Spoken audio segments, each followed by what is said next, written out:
Welcome to the Fermented Homestead. If you're new here, my name is Anna, and on this channel, I'm sharing our journey of learning how to turn our home into a homestead. I have been a little bit MIA on on editing a lot of videos and posting a lot of videos because I've just been so busy. I've been filming a lot of stuff, but I just haven't had the time to actually edit it and do it justice. So those are coming, but I wanted to go ahead and get you guys a little bit of a tour of some of the stuff that I have been getting done around here and some of the stuff that's coming up. So the first thing that is changing is obviously the garden. We have here in this bed, we have some tomatoes that are kind of like intermixed with these, but it's mainly like there's kohlrabi, there are radishes and rutabagas and beets for the most part. And with these, they've just started kind of going to seed a bit. And so I just pull them pretty much every morning or every afternoon, and I just give all the greens to the chickens because they love them. And then also you can see here we just have mainly tomatoes, and then we also have some onions growing. And then also we mulched this bed. Well, Robert mulched it, and he surprised me one day when I got home and it was all totally mulched, and it was the coolest thing ever. These are just arborist wood chips. They should break down fairly quickly, and they're just on top of there to keep it nice and moist. If you don't remember, or if you haven't seen it, these beds are all filled Hugelkultur style, and they have a lot of wood. Probably about half of it is filled with wood and the rest is filled with soil on top of it. And then on top of it, we have the layer of mulch. So that should help it, hopefully, to retain a lot of the moisture, and it should make it so we don't have to water it quite as much.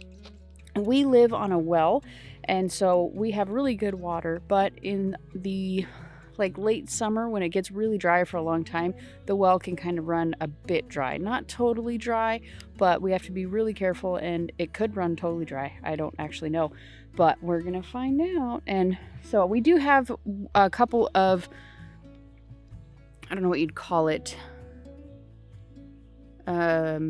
we have a couple of plan Bs in place for that. So hopefully when the time comes and the well actually goes dry, we will have enough water to be okay with that. Or at least we have a different water source for the garden so that we can keep our drinking water well separate and healthy. So basically these two beds here are primarily paste type tomatoes, canning tomatoes, things like that. And then this one is just kind of whatever was there. And then this bed here, that bed, and then that bed, those ones are all kind of cherry tomatoes. We have 67 different varieties of tomatoes. We have blue gold cherry tomato. Some of the tags got lost in the in the mulching process, but it still works. So okay, let me find another tag. And some of these onions, we're not really sure if they're going to do very well, but we're going to find out because, I mean, it's June 24th? June 25th? I think it's June 25th. And so, I mean, we're past the summer solstice, so I don't know if these are actually going to grow any further or how. We don't know what they're going to do. I've heard that they stop growing greens at the solstice, and then at the summer solstice, and then once it starts getting darker earlier, then it starts to convert its energy to bulb formation, and the bulb size is directly correlated to the size of the greens. I don't know if I'm correct, but that's what I hear, and we're going to find out because we had them there and we just went ahead and planted them anyways. What's this one? We got some basil that it looks like is no longer there. Looks like some slugs got to it, so I'm going to have to replant that. We have some gobstopper cherry tomatoes. And some Brad's grape tomatoes.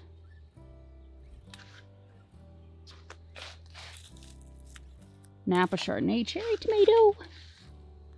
Principe Borscht tomato. I looked this one up and it said it is like the bomb.com as far as sun-dried cherry tomatoes go, so that's pretty good. Some of them I have trellised up.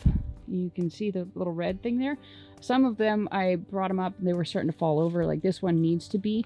I just need to do it. It was fine yesterday and today it's not. Same thing with this one. It was fine yesterday. Today it's not. So we're going to go ahead and go through those probably this weekend and get them all kind of more staked, I guess you would call it, you'd say. So, and then over here, I mean, really all the beds are pretty repetitive. We have some tomatillos over here. This is just tomatillo. I don't know what brand it is or what variety. Oh my gosh, a whole bunch of these stickers got lost in the mulch. Blue gold berries, cherry tomato, Isis candy cherry tomato, whole bunch. Oh, look at this guy. Oh, he is no more. Sunrise bumblebee cherry tomato. We got a red centiflora tomato and a pink bumblebee cherry tomato. I mean, if you couldn't tell, there's 18.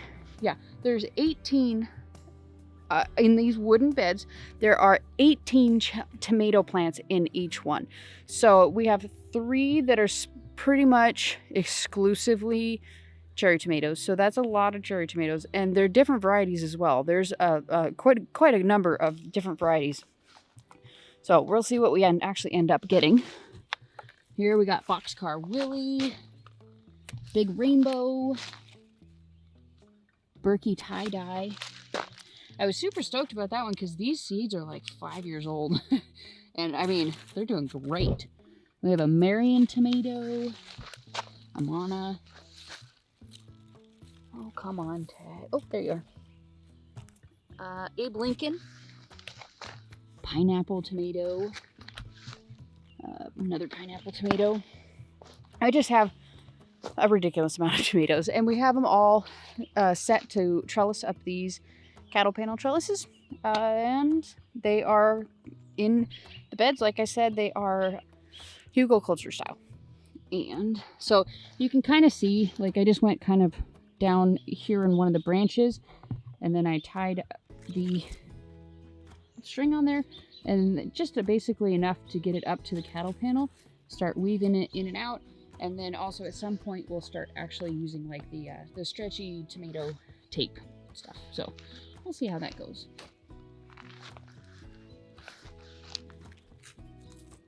And we have Amish paste, Quadro,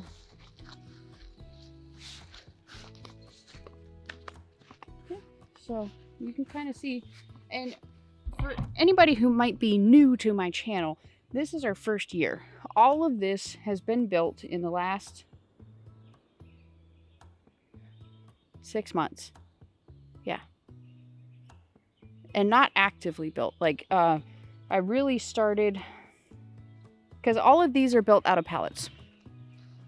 All of these ones, these 8 beds are all built out of pallets that I took apart completely over the winter and just took them all apart and then put them all together. The ones that are further down, those ones I built when I got frustrated and fed up with pallets. Well, ran out of pallets, but also just kind of gave up on building any more of these. Where's I going with that? So this is all just brand new. This is the first year. This is first year soil. This is the first year trellises. First year every single thing. First year figuring out where the sun goes. First year everything.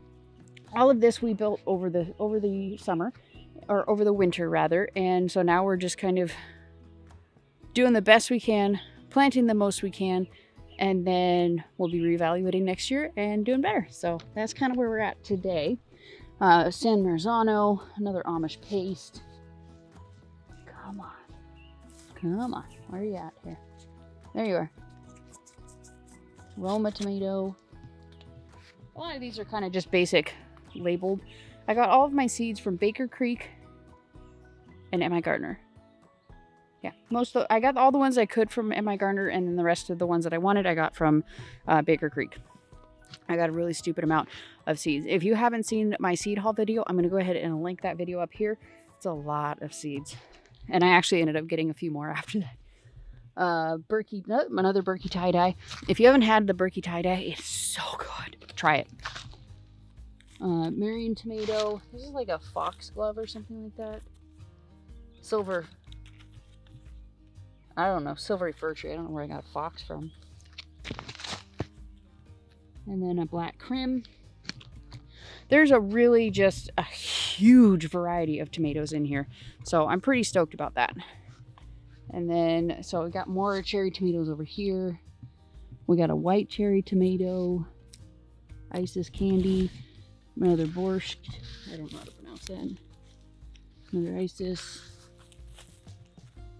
Sunrise bumblebee cherry tomato. I've heard so many good things about those. I'm so excited to try that. I got all of the bumblebee ones. Delicious tomato, black cherry tomato, Matt's wild cherry, and another tomatillo. And then over here we have kind of a pallet planted. These are all peppers, various varieties of peppers. We went with mostly hot and a little bit of sweet.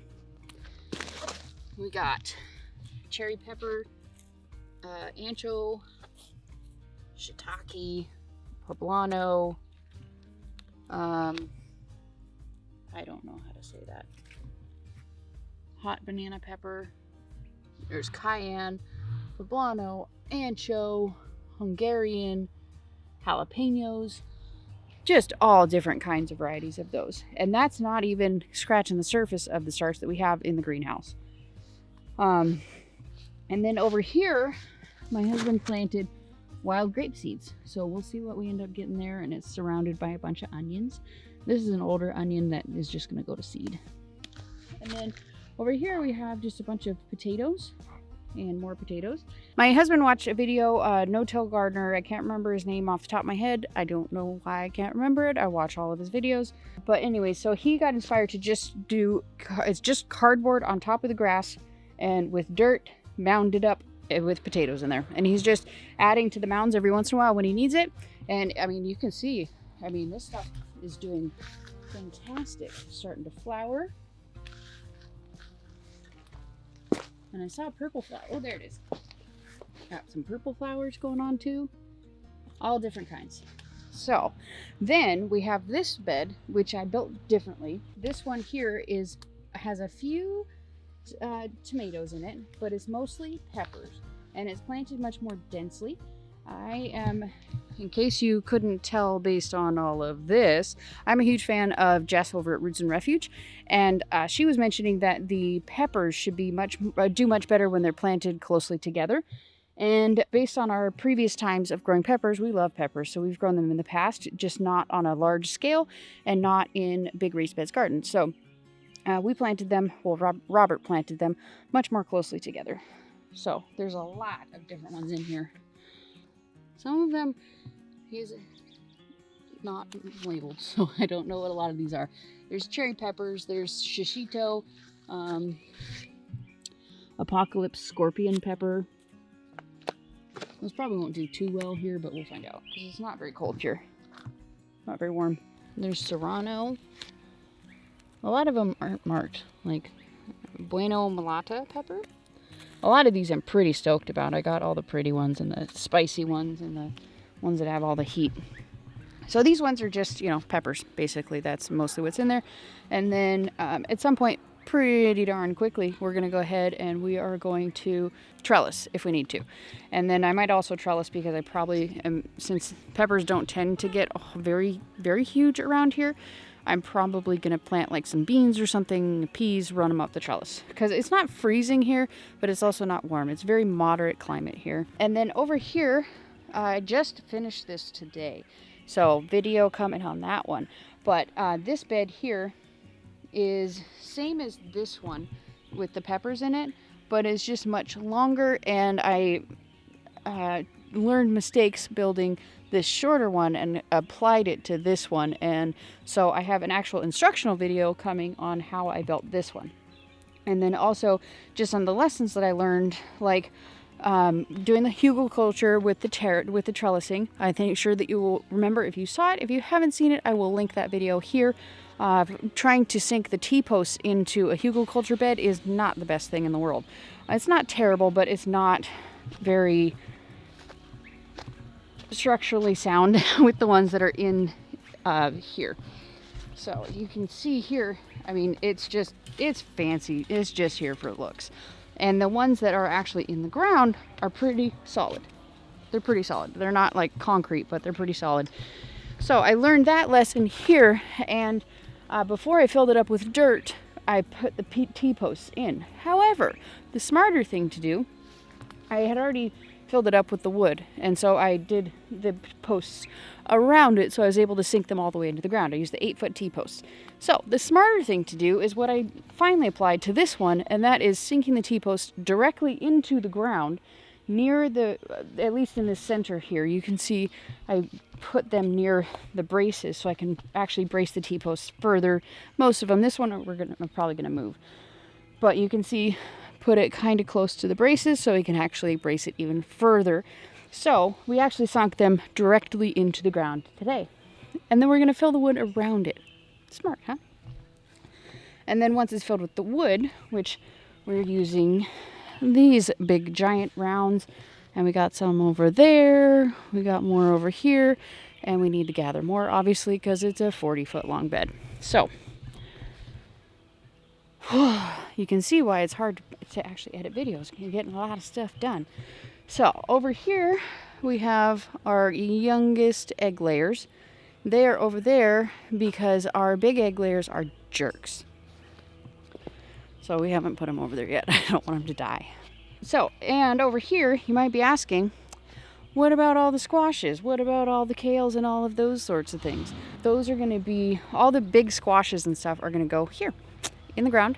This is the pretty typical weed fabric. I don't know if any of you guys have any experience with it, but it's like it's an actual fabric. If you get the good kind, it's an actual fabric, and then a little bit of plastic on top. If you get the crappy kind, it's all plastic. I have both, in case you're wondering. My dad gave me a bunch of the crappier kind, and it's like 12 foot wide and insanely long. I think it'll have a good purpose for something, but not extreme levels of weed control, which is what I need here, because under it, it looks, well, it looks like this. I ran the chickens over here, which was not the best idea because it really helped regenerate the grass really quickly, and so now it's going great. It was just moss with a little bit of grass, and now it's just really good grass.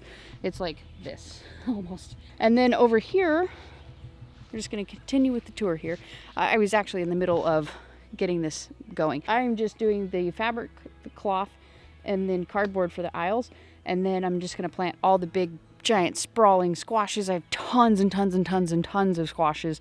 Lots of different varieties, candy roasters, delicatas, acorns, butternut, big ones, pumpkins, small ones, you name it. There's a bunch of melons. There are a bunch of different kinds of zucchinis, stuff like that. And I'm probably going to end up doing some of them here because there's really only so many tomatoes you can do without needing to plant something else. I have 160 something, maybe close to 160 tomato plants, all different kinds. And I have more in my greenhouse over here. Let me show you that. There's so many tomato plants. It's stupid. There's a whole bunch in here too. They're not in the best of shape, but they're not terrible either. It's kind of a sad state here in this greenhouse. But as soon as I get the time, I'm going to fix it up a little bit, finish the door. But right now it's kind of just serving as like almost like a high tunnel for the most part without it being in the ground. So I don't know if that would qualify. On here, we're going to end up, I'm going to do the fabric cloth as well. And this is probably going to be like cabbages, kales, more wintry kind of stuff. So we'll see how it goes. But there's also probably going to be some in this long bed as well. I'm just going to bring you up and show you all the cute chickens. And then we'll wrap this up and be done for the day. Oh, here's all the melons and squashes and stuff that I'm going to be planting. A bunch of starts out here. These are, like, there's a Jardale pumpkin, zinnias,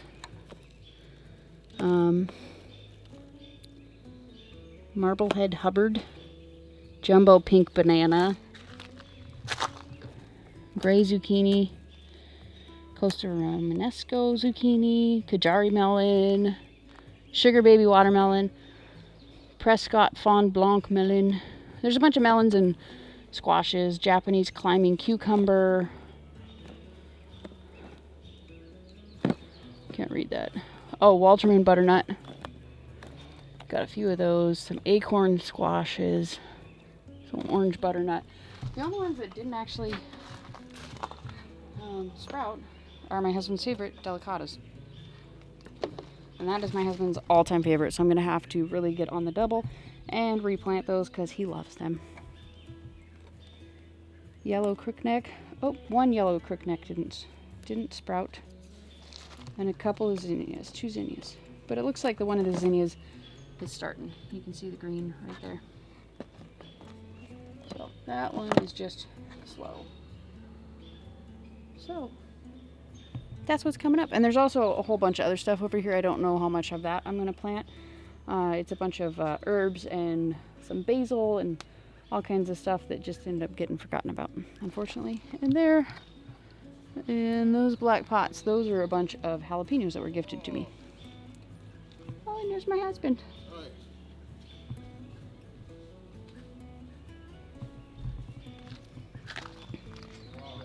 Homestead, I just got done piling up some rocks along the rabbit fence. You want to show them? Yeah, sure, come on. Not done yet. Still got a little ways to go. Stack them a little bit more higher than that there. Oh, so far so good. So I stacked the heavier rocks in the corners and in the middle. And I'm going to do a multiplication act. Pile a whole bunch more rocks over here. Some small ones in the cracks. And tighten up the fence a little bit. I might put another T-post right in the middle just for extra security. Yeah, other than that I could walk inside about so high. What's it for? For rabbits and some chickens as well. If they're pecked too much or if they're just out of place. Like for instance, we're taking the Cornish cross that's down there, keeping one of those, and also taking a Red Ranger. Possibly, maybe, if there's a Freedom Ranger in there too with the Cornish cross, that's a hen. We'll take that too. Put that in there. Got a little area for the ones that are too big. We just put a little small roost down at the bottom, because I know he can't get up there, up the stairs. He's too heavy. But we're keeping him for an experiment to see what happens. See if he mates with the Red Ranger or the Freedom Ranger, whichever ones we put in there. See how that goes. Here they lay eggs, the white eggs. They're Red Rangers. Mm-hmm. Yeah, that's what I'm counting on. Seeing how that goes. And what was the style of this? It was a colony? Yeah. Yeah, I got 4 dens there. A few holes rabbits can hide in, get some shade underneath the pallet. Got a little tube underneath the rock. One hidden right there under the ground right there. I didn't even see that one. Yeah, nice.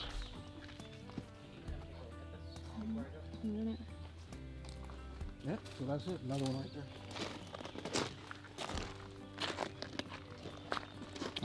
Alright, boom.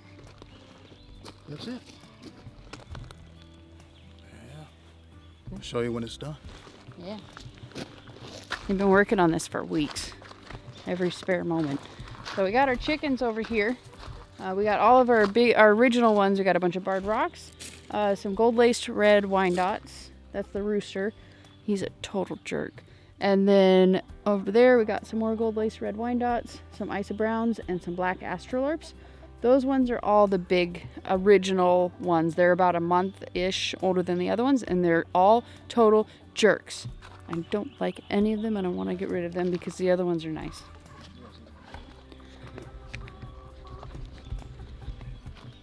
So you can see up here, we have all the cool ones that I like because they're nicer.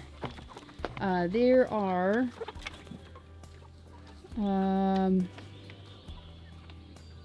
let me see if I can remember here. Okay, so we got French Coco Morans, Coco, Cuco, whatever. And then, shucks, there's Americanas. There are blue bells, blue sapphires. There are so many. Oh my gosh. And yeah, there's a whole bunch more just hanging out here. They hang out in here all day long. All the little ones because they're scared of the big ones, because these ones are total jerks. Like this one, Isa Brown, they're the worst. The Isa Brown and the rooster. Which the rooster, just simply because I don't want to use his genetics anymore, and I have other roosters, he's going to be going in the soup pot the next time that we have, when we harvest the Freedom Rangers, he's going to be going in the soup pot. Just because he's a total jerk. And I'm sure they're all like that, but I'm not ready to deal with a jerk yet because I don't need to. Yep.